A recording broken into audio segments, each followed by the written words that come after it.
Freedom School started at Loring School in 1996, located in North Minneapolis. The partners were La Crèche Early Childhood Centers, Cynthia Curry, Executive Director, Children's Defense Fund, represented by Jim Koppel and Kelly Doss,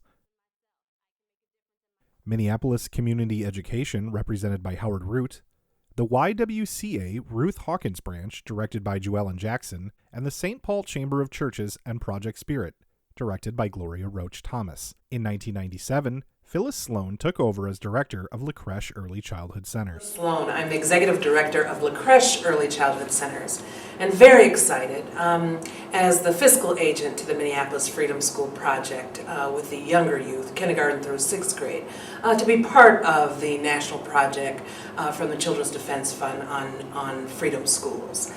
Freedom Schools are an incredible project. I think any of you who have seen the kids over the years, our involvement, or my involvement, has been about 12 years. And it's just been phenomenal to see the kids kind of get immersed in a 6-week program that's largely about Afrocentric reading enrichment, with lots of day camp kind of chants and cheers and activities for them to do, and truly being kind of guided and celebrated by the servant leaders or the college-age students who they can look up to and want to be like and aspire to go to college. This is all just really phenomenal work, and we're very excited in Minneapolis to be able to offer Freedom School and just to see kids having fun and figuring out who they are and being able to celebrate with others their rich heritage and share with others that experience and go forward and tell their parents and other adults to the outside of us, again, how important this is to them, to take social action and recognize that they have a place to contribute within their family, within their community, within their country, and within the world.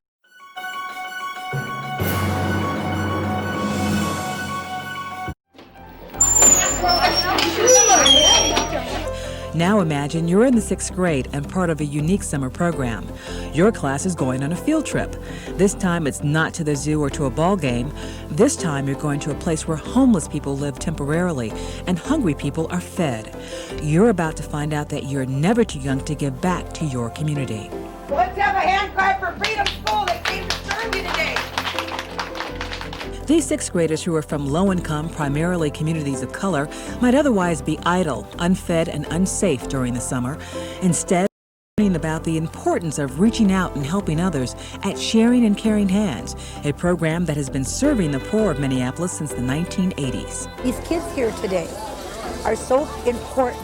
They're the eyes and the hands and the voice of our world. And if they're taught to care, and they're taught that reaching out like this can combat some of the bad things, we won't have violence. These kids are getting sensitized, even as they're doing it. These kids are whether they realize it or not, they're young yet, but the kids are getting a sense of what reaching out can do. The whole place exudes reaching out, and I think that they feel that.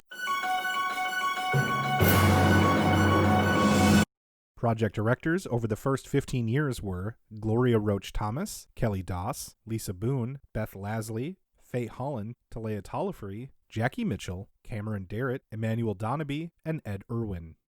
From 1996 to 1999, financial donations came from the McKnight Foundation, Cowles Media, General Mills, and the Paul Goldstein Foundation. Eventually, funding from foundations in the private sector dried up, and in 2001, La Crèche took over as the financial agent, and additional funds were generated from the area learning centers of the Minneapolis Public Schools. In 2001, Quonset Church became a partner, and Minneapolis had 3 Freedom School sites: Franklin, Wilder, and Quonset Church. Ed Irwin represented Quonset Church.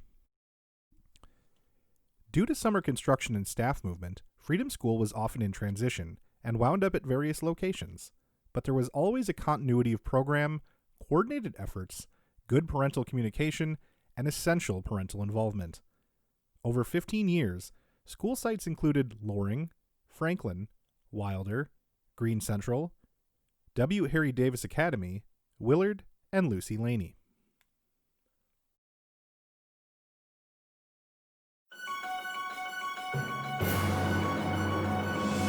Freedom School had a dedicated morning harambe, or gathering time, with songs, cheers, and chants that led directly into a reading and social action program. Highlights included guest readers that ran the gamut from A to Z, including the mayor of Minneapolis, Minnesota's 5th District U.S. State Representative, a Tuskegee airman, aldermen, alderwomen, teachers, a school superintendent, Minnesota Supreme Court justice, and professional storytellers and parents.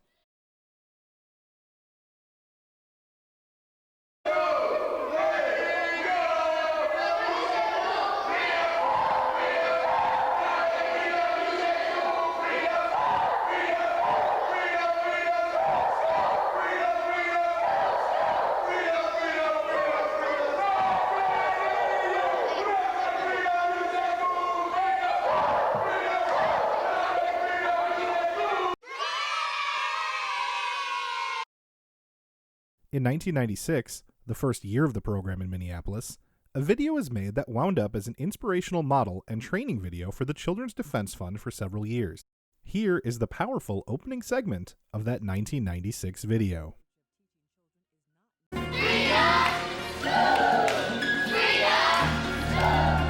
Freedom School is a unique 5 to 8 week summer program staffed almost entirely by college students. The Freedom School approach of teaching children is not new, it's renewed.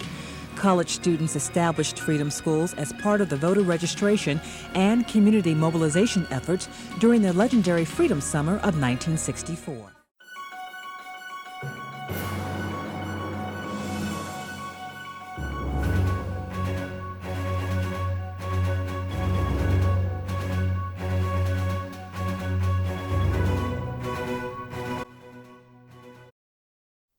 Whether you were a site director, project director, servant leader, parent, or student scholar, you may recognize one or more of these t-shirts for the years that you participated in the program.